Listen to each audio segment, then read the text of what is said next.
Thanks for sticking around for sports. It was a packed house for fight night in the Virgin Islands. The Mark Marin Center was awash in emotion, from the amateur successes in the ring to a surprise center ring marriage proposal. Congrats.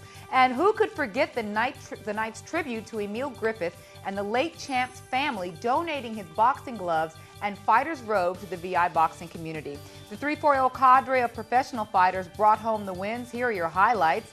Light middleweight Samuel Rogers was set to fight Brian Bowe of Missouri, but the last minute he was a switch on the fight card saw him facing Puerto Rico's Eduardo Adorno. It took just 1 minute 26 seconds for Rogers to secure a win by way of knockout. The chef was also facing an opponent that was not the original Joel McRae of Trinidad and Tobago, but North Carolina's Julius Fogel.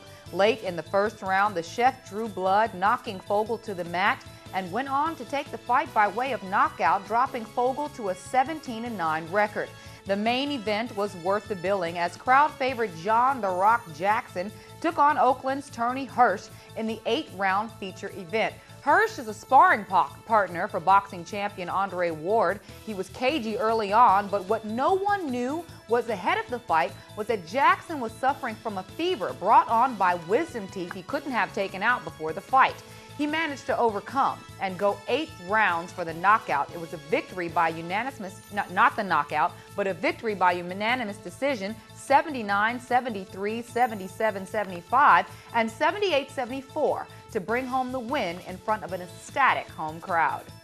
Sunday marked the opening of the 41st annual USVI Open Atlantic Blue Marlin Tournament. 28 boats set off for day 1 of the tournament, and a 70-footer named Nemesis released the first marlin of the tournament. Results so far have the team aboard an 80-footer from Brazil called Cascadura. It leads the field with 4 catches and releases. A 61-foot vessel, Wave Paver, is in second place. It also caught and released 4, but 3 of them came before noon.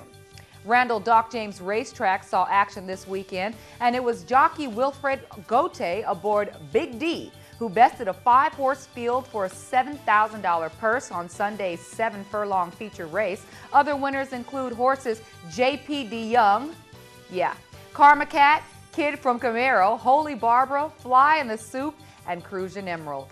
The USVI Soccer Association's youth teams have been busy this summer. The boys 15 and under squad are competing in the Cayman Islands. Luke Petrie was the man of the match in the USVI's 3-2 victory over St. Martin. It was their first win of the tournament. St. Croix hosted the 2013 women's 17 and under qualifying this week. Trinidad and Tobago walked away with the tournament winning, but the USVI team successfully qualified for the next round, taking second place in the tournament. And that's your look at sports.